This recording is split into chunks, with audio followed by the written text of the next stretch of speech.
здесь солнце, я стою, где тенек. Я себе грел просто тут. Сейчас стоим на тенек.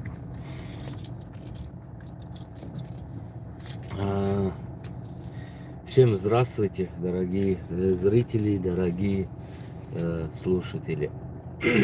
Сегодня 23-й день война в Украине.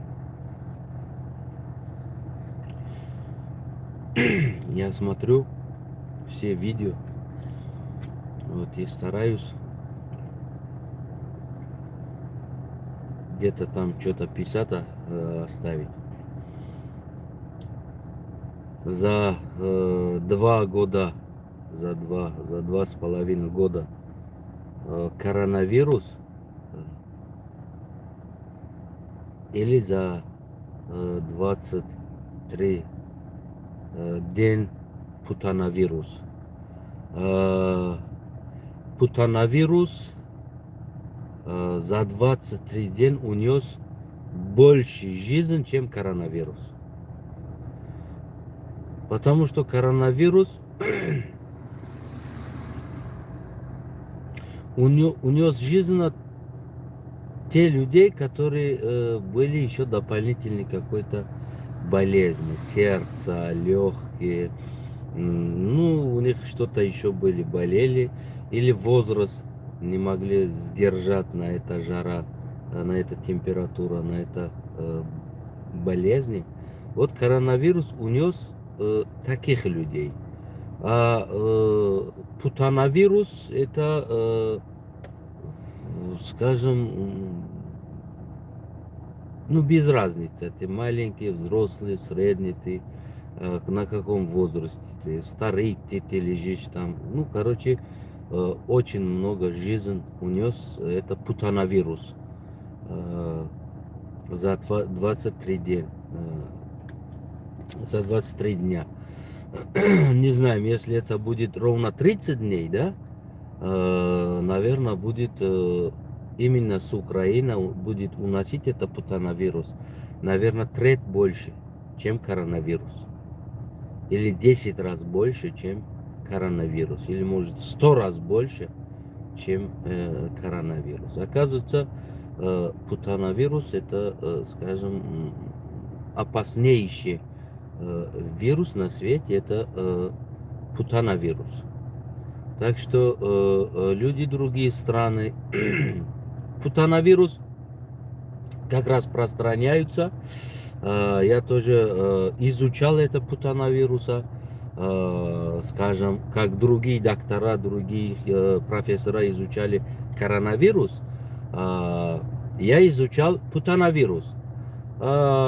Путановирус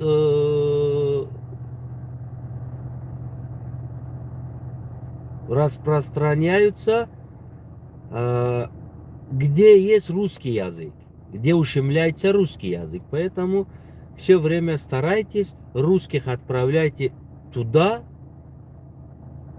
может за кораблем или может к себе домой, чтобы они не были на вашей территории. Почему? Потому что это русских втягивает путановируса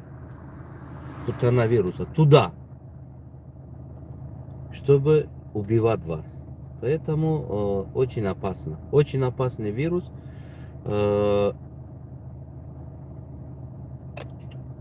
Я что уважаю одну Назарбаеву, да? Очень сильно это уважаю. Назарбаев, когда я был там, он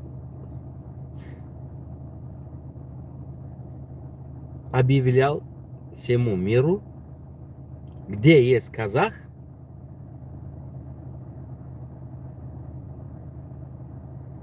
им дается бесплатный участок, деньги на строение дом, работа, гражданство. Кто желает, пусть приезжают. Ну да, приехали из Узбекистана, переехали, Туркменистана переехали, ну, например, да, с Киргизстана переехали. Ну, с Китая тоже переехали, ну, их отправили каким-то образом, потому что уважаемый Си Цзиньпин сказал, что моим гражданинам не надо отдавать казахскому гражданству. Вот. Если вот одно я думаю, если ущемляются русский прав, русский язык где-то, а почему вы такое мне объявляли, что вот кто русский, пусть приедет сюда, мы отдадим участок, отдадим деньги на строение, и чтобы там вас не ущемляли.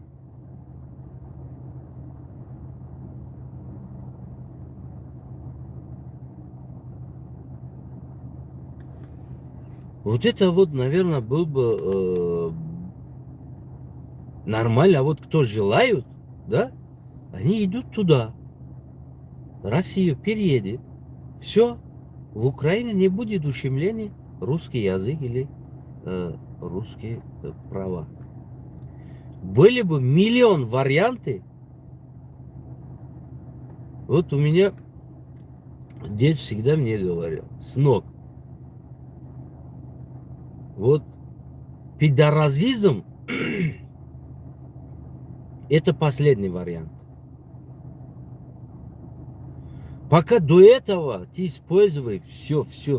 Вот бить кого-то, да, ругаться, это вариант последний. Уже у тебя не останется ничего.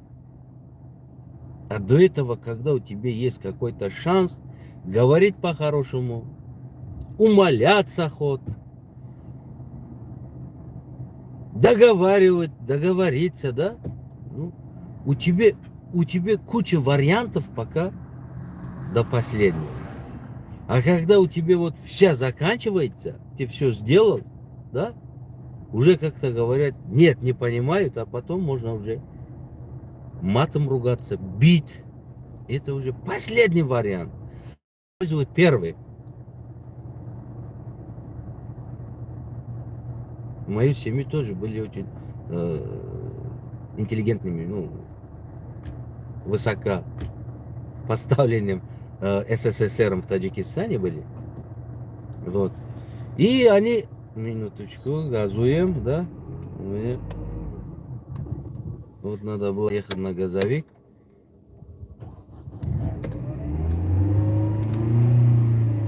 А я не ехал, у меня вот так проблема делает на газ. Вот. Всегда надо использовать последним. Вот это вот бить, ругаться, это можно последний.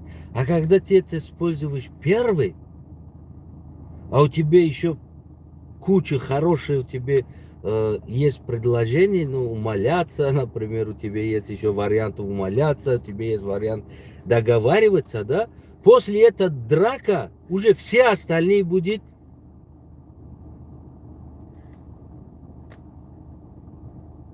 ноль.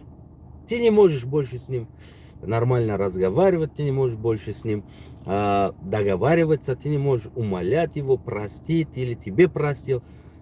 Уже как-то говорят, скажем, уже поезд проехал. Вот такой будет. Поэтому здесь тоже точно же так же, который Путин использовал, это вариант. Это, скажем, уже последний вариант. Это и не первый вариант, и это последний вариант, который уже Путин использовал. А после этого уже других вариантов там уже не остался, нету других вариантов. Уже хана. Уже не будет договоров, не будет уже умолений, не будет ничего уже не пройдет уже. Все, уже они перешли границу. Вот такой, скажем, кирдык и шиктика нету. Извиняюсь, немножко поправляю это камеру, да? Так, чтобы было нормально видно. Давайте будем немножко в поле чудес будем играть. Вот. Российский язык. Давай представим так. На Васильском первом канале «Поле чудес». Кто угадает, тот такой человек. В мире, где ущемляются русский язык. Пишите мне. В мире, где ущемляются русский язык. Кто это знает? Я тоже целую ночь искал, думал. Наконец-то ответ я нашел. Наконец-то я ответ нашел, где ущемляются русский язык. Где это?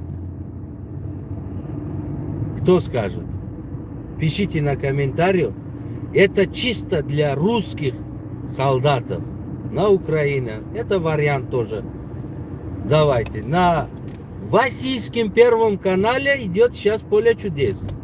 Там Якубович, а я Дукубович. Давай. Начинаем «Поле чудес». Где ущемляется в мире, где ущемляется русский язык?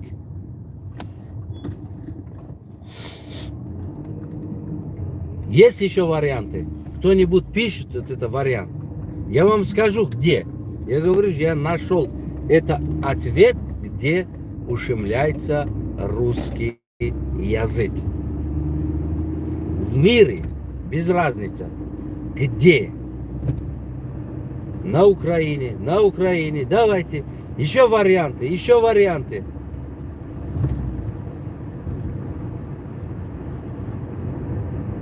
Украина. Давайте вариант. Я вам скажу, вы сейчас будете просто в шоке. Где ущемляется? Я нашел это место. Где? На Польше, да? Давайте. Где ущемляется?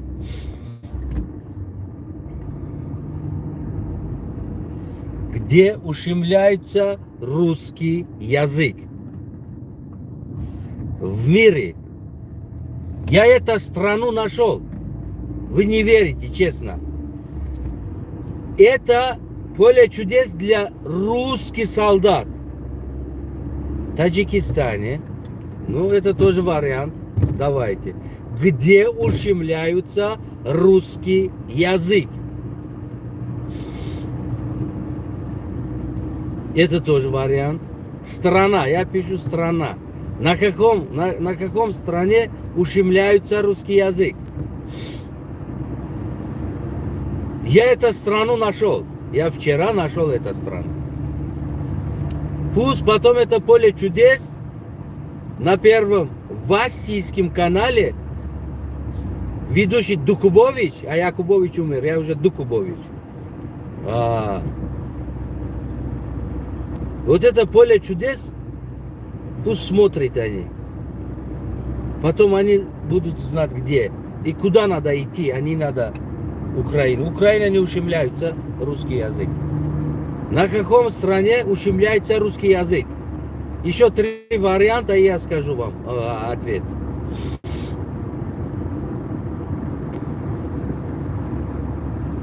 Белоруссия, Киргизстане. Нет. Я весь искал, я нашел. Русский язык ущемляется в России. Очень сильно ущемляются в России. Язык не для того, чтобы ты просто там на улице сидел и разговаривал что-то. Да? Нет. Язык надо требовать, язык надо говорить, язык надо выступать. Язык нужен на всю твою жизнь, на всех твоих достатках или не недостатках нужен язык. Ущемляется русский язык в России. Почему? Я посмотрел, в Казахстане на русском языке митингуют люди. Я посмотрел, в Польше На русском языке люди выходят, митингуют, требуют свое требование от властей. На весь мир я смотрел митинги, которые на русском. Люди выходят, митингуют на русском языке, который это не их Россия. На российском языке в России требуют на весь мир, на Польшу тоже был митинг на российский язык, русский. Понимаете? Вот представляете, русский не может на русском языке требовать от своего власта, запрещает говорить на русском. Требовать запрещают.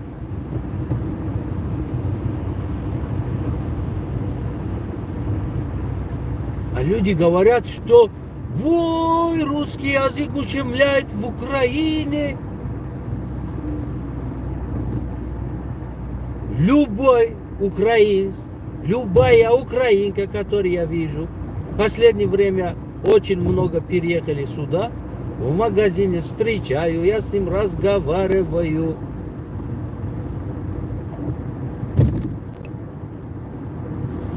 С ним разговариваю на русском. Все они разговаривают на русском. Даже в магазине я тем украинский акцент, язык, я русский язык много слышу. Они все из-за этого приехали сюда. Россию напал Васия, давай Россия, не Васия. На место Р поставим В, потому что уже Россия это не может быть напасть кого-то. Васия напал на Украину. Ну от России люди убегают. Грузия, скажем, да?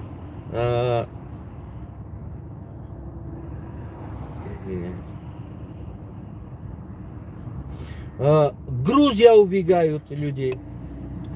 Люди убегают в Казахстан. Люди убегают сейчас в Таджикистан, который Таджикистан молчит, сейчас сидит. Куда им есть место сейчас, куда они могут убегать, они убегают туда. Почему? Потому что русский язык запрещено, ущемлено в России. Они не могут выходить, требовать. Не выходить, просто говорить. Мы не хотим войну. Не отправляйте наших детей воевать, умирать. Понимаете? Вот теперь вы поняли, где ущемляется русский язык. Даже в Польше, даже в Германии, сколько русских бабушек, я был там, я видел, да? Они спокойно против власти выходят, митингуют и недовольствуют. Какой-то лозунг на немецкий, остальные на русском шпарит до конца. А там никто не ущемляет их права. Там никто не заставляет, рот закройте. Что ты на русском тут разговариваешь, да? Василина Петровна. Почему ты на русском разговариваешь? Здесь Германия, здесь надо на Deutsch разговаривать. Нет такого. Спокойно ходит, требует. Еще кто не понимает на российский язык, звоните, переводчика зовет, что там переводил их российский язык на язык Deutsch. Здесь на Польша русский спокойно выходит на любую организацию, на любое правительственное здание. Русские идут на русском языке, на русском писании в плакате, требуют свое требование. власть польский слушают и выполняют их желания. Еще говорят, что Польска русские ущемляют, в Польше русские... Я столько с вами на русском разговариваю. Хотите, я в любой вот сейчас польские машины останавливаю, любой, который они мне вообще в жизни не видели. Я здравствуйте, с ним буду на русском говорить. Я говорю, извините, я потерялся, я дорогу потерял. Мне надо где-то ехать. Как ехать? Они стараются мне объяснить, помочь как-то.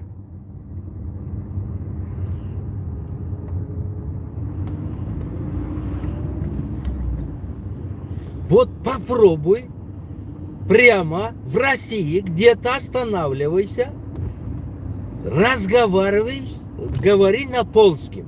Скажи, что ты потерял дорогу, вот такое-то место, пожалуйста, помогите.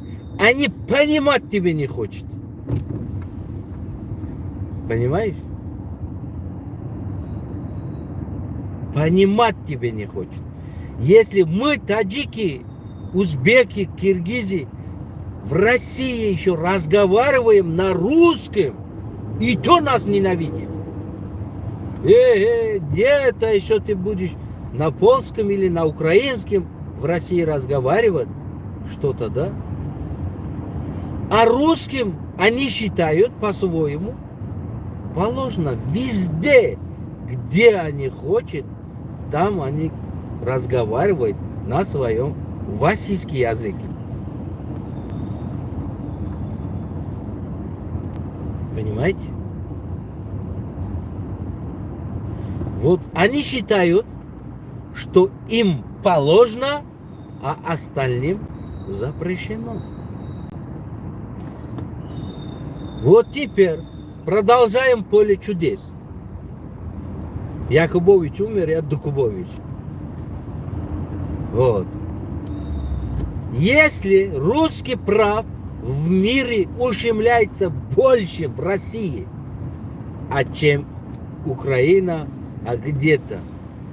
А что делает российский солдат в Украине, российский танк в Украине, российские пушки, самолеты, бомба в Украине?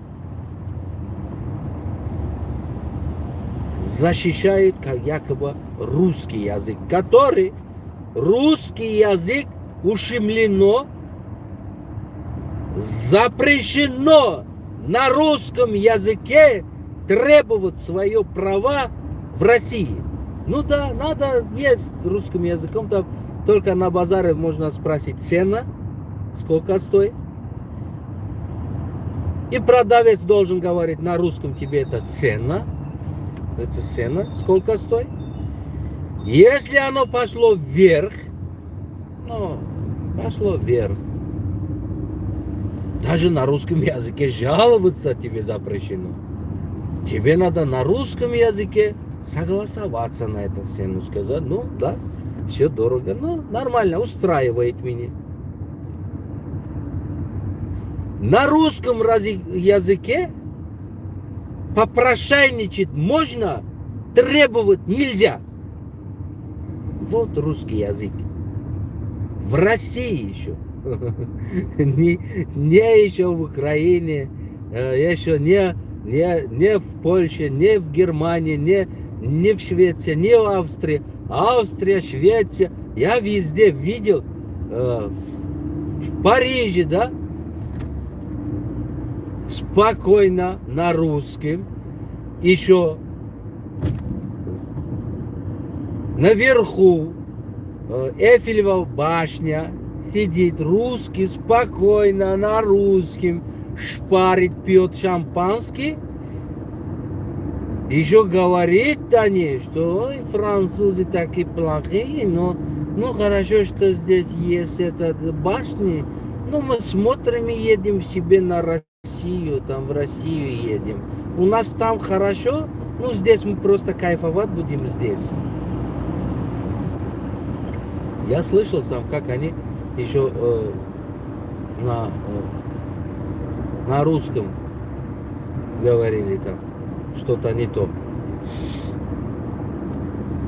Так что, русские солдаты, если вашим матерям запрещено требовать, если вашим матерям запрещено на русском языке еще, они не выходят на площадь, вашим женам, вашим детям, вашим дедам, вашим бабушкам, вашим, не знаю, вот всем вашим, всем вас, всем вам запрещено на русском требовать в России, если у вас ушимляется русский язык прямо в России, который не разрешается на этом языке, требовать. А вы какой язык спасаете в Украине? Вы какой язык спасаете там? Вот это для меня очень интересно. Если тот язык не существует в самому Россию, великую Россию, этого языка уже нет. На этом языке, я говорю же, просто можно хвалить, а на чужой кого-то там орать, по день ВДВ пить водка, только слово ВДВ сказать можно, а нельзя сказать, почему мы воюем в Украине. Это уже запрещено. Требовать запрещено. Просить запрещено. Категорически. Нельзя требовать, нельзя просить. Только ВДВ. Язык нужен на это. Русский язык. ВДВ. И бутылку голову ломать. И вот эти бабушки, которые мы видим в последнее время на интернете вот ходят. Согласна? Они согласны с Путиным? Они полностью поддерживают Путина. Им интернет не нужен. Им сайт не нужен. Потому что они ни хрена ничего не понимают, что интернет решает экономить тебе миллион годовой доход твой. Или, скажем, несколько тысяч простых, как я, человек, несколько тысяч долларов просто экономит годовой. Почему? Потому что мне надо ехать где-то что-то делать, а я просто сижу и заказываю, и оно будет у меня. Я бронирую поезд, бронирую самолет, бронирую гостиница. Все, что делаю, я сидя дома. Это интернет. Вот теперь как СССР. Тебе надо купить билет. Ты выходишь на улицу. Голосуешь автобус. Сидишь, ждешь. Трамвай. Сядешь. Едешь до вокзала, купишь билет. И обратно вернешься домой. Тратишь несколько часов своего времени. И деньги. И следующий день, или через следующий день, опять на автобусе или на троллейбусе, на трамвае едешь до вокзала, сядешь на поезде, поедешь.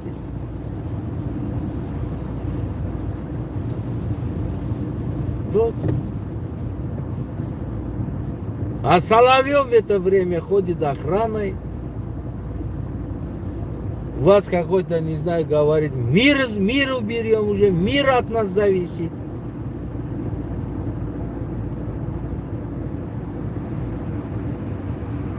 Как будто весь мир чумо, а только вот Россия это уже сильный, да?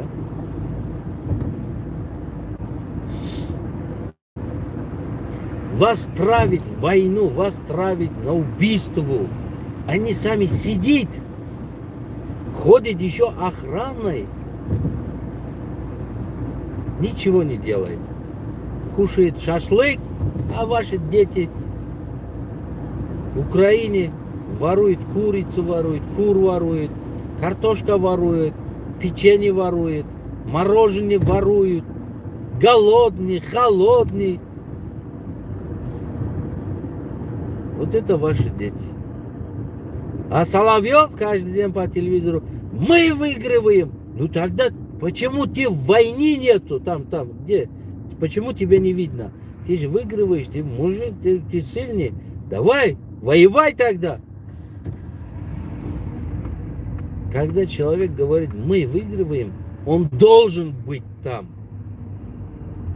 Что он должен уверенно говорить: да, мы выигрываем. Я здесь, и мы выигрываем. А не надо сидеть у себя дома в какой-то подвале, звать там 4 военных и прямо у себя там, не знаю, дома снимать клип, якобы ты находишься в Украине. Не выходя из дома можно находиться в Украине, не выходя из дома можно захватить Украину, да, Соловьев? Давайте, возьмите оружие, давай. Мы не видим вас в поле бою. А как вы захватите тогда? Ну вот такой кирдик у них. Так что русский язык супер игра. Вы проиграли на супер игру. Пока у вас были несколько бонусов, могли бы пылесос забирать, планшет и интернет. И несколько сайтов, которые люди натуры живут, используют. У вас были на супер игра, получить этого, но вы не получили. Так что русские, приходите на следующее поле чудес, обязательно выигрывайте интернет, выигрывайте WhatsApp, Viber, Facebook, и все это есть у вас пока шанс выигрывать. Не надо защищать русских где-то там в Польше, где-то там Украина, Казахстане, Грузию, да, где-то, да, не надо их защищать. Если вы так любите русских, тогда сделайте такой акцию, да, такой бонус. Отдайте этим русским, кто переедет, например, из Грузии, а кто переедет из Украины, а кто переедет из Казахстана, да, в Россию переедут. Давайте сделайте, дайте им дом, дайте жилье, дайте паспорт. Пусть они переезжают там, чем это китайцев, пусть они работают, пусть они живут у вас. Вы же не признаете те русские, которые жили в Таджикистане, они обратно хотели получить российское гражданство, вы выгоняли их, говорили, что нет, ты не русский, ты уже таджик, ты гражданин Таджикистана. Но вы же это делаете. А нахрена тогда вы делаете вид, как будто вы, блядь, защищаете русский язык где-то? Вы не принимаете же русских, а потом через 4 дня орете, что его права ущемляются в Таджикистане. Мой знакомый, семейные, они переехали, хотели получить русское гражданство, а вы семейные отправили, их не давали, отказывались. Почему вы не даете тогда им гражданство? Давайте, откройте такой шанс русским, чтобы их не ущемляли в Украине. Ну пусть они переедут. А кто останется? Пусть их не права, а ущемляется. Ну, есть у тебя шанс. Приезжай. Мы не идем туда тебе спасать. Приезжай к нам домой, тут, к себе. Русский. Домой приходи в Россию. А ты будешь защищен. А мы не будем идти туда воевать. Есть такой вариант. А почему вы не используете это? Чем вот это убить, только убивать,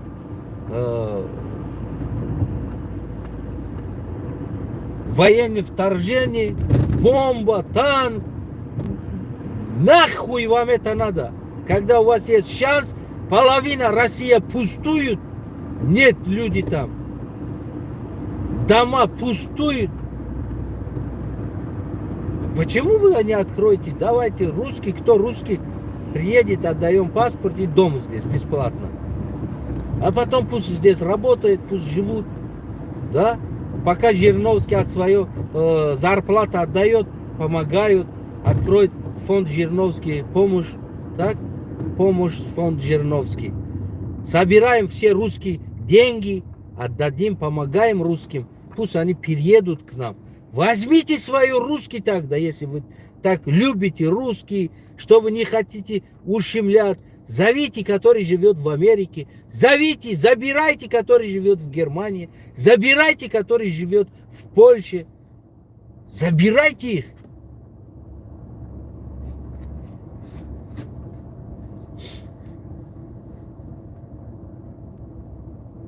Я здесь спросил русский.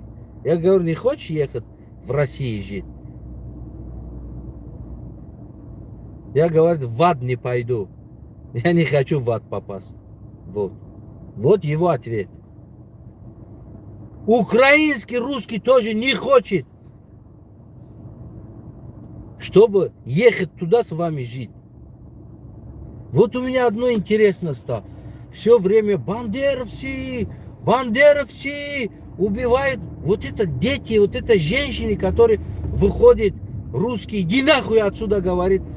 Они тоже бандеровцы, что ли?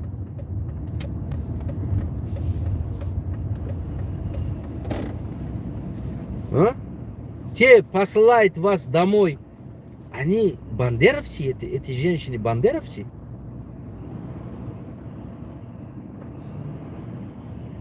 Где это бандеровцы, я не понимаю. Как вы спасаете людей, которые... Те люди выходят, вас говорят, иди домой. Толпами. А вы там, нет, мы приехали вас спасать. От кого спасать? Которые эти люди не хотят вас видеть. Как говорят, таджики, шармам чизи хубай, да? Кам таракан боша.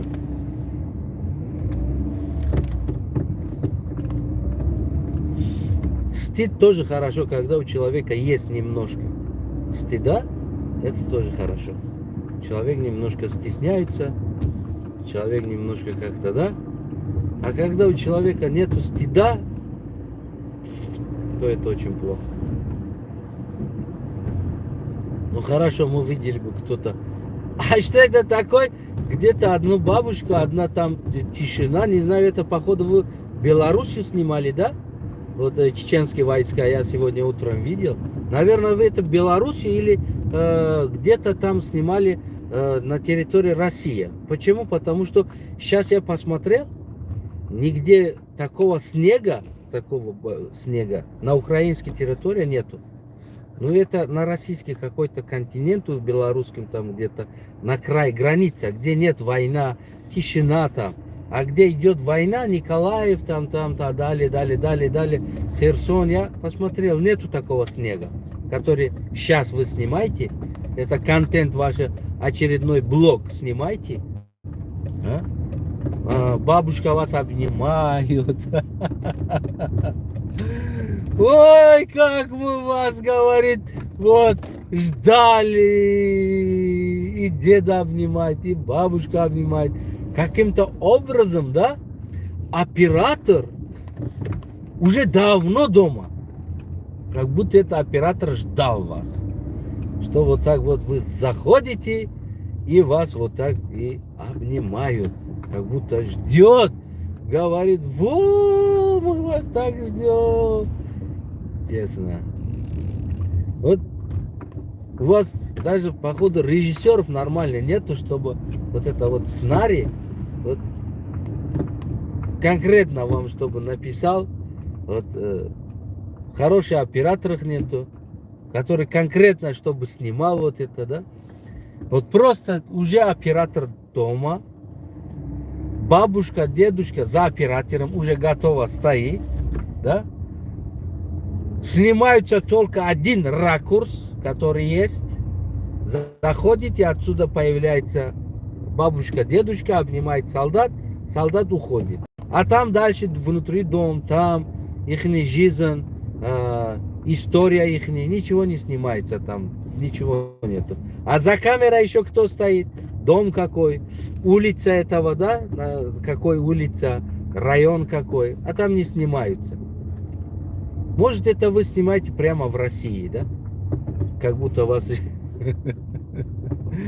Спасители, ой, дом хороший, не разрушенный, смотрите. Давайте идите в русские деревни, где-нибудь, да? Допустим, скажем, это Украина. Идите в русские деревни, снимайте русский дом. Смотрите, есть такой брусчатки, который у украинской бабушки, да, якобы ждет вас, ваше спасение. На украинской бабушке. Смотрите, какой дом, брусчатка, чисто, дверь, аккуратный такой дом, ухоженный, обслуживанный дом. Значит, это пенсия, у них жизнь, их жизни хватает. Понимаете? А почему русские бабушки денег не хватает им? Они вот бедные живут. Почему?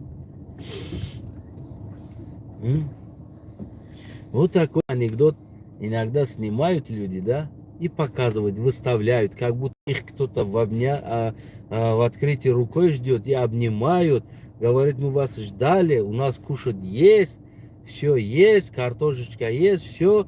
Ну, тушенка, может быть, тушенка, да, и кушаем тушенка. А идите вот это русские деревни, спросите у русской бабушки, есть картошка? Есть все, кроме тушенка. Ничего нет у бабушки. Бабушка 2 кура держит, курицу, 2 штук курку держит, чтобы вот эта курица отдал яйцо бабушке, и бабушка это кушал, и потом накопил, в магазин отнес, продавал, за место мыла купил, пришла и купалась, или стирала себе что-то. Вот снимайте вот это жизнь, вот это, который украинский есть, бабушка, который дом это, и двор, дверь, брусчатки. Смотрите, какой дорогой ухоженный дом. А идите теперь снимайте русские деревни и сравните, кого надо спасать.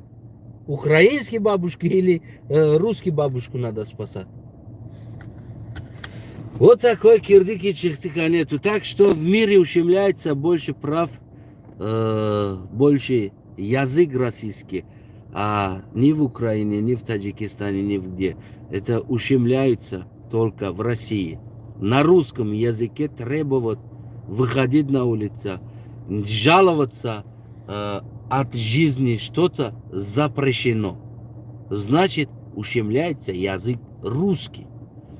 Бабушек, дедушек, маленькие, не маленькие, без разницы, забирают полиция, закроет за того, что они не хотят война. Вот ущемление прав.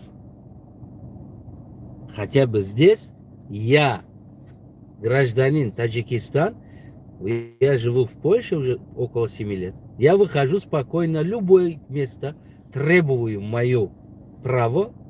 Я имею право жить здесь тоже. Смотрите, смотри, какой жизнь. Я имею право жить как полноценный польский гражданин. Только на выбор выбирать депутатов не имею права. Или президентов голосовать. А на остальные газ, свет, жалоба, купить, кредит. Я возьму, иду, кредит. Спокойно они дают мне кредит. Сколько я положено, сколько. Смотря от мою зарплату. Я сколько месяц могу платить.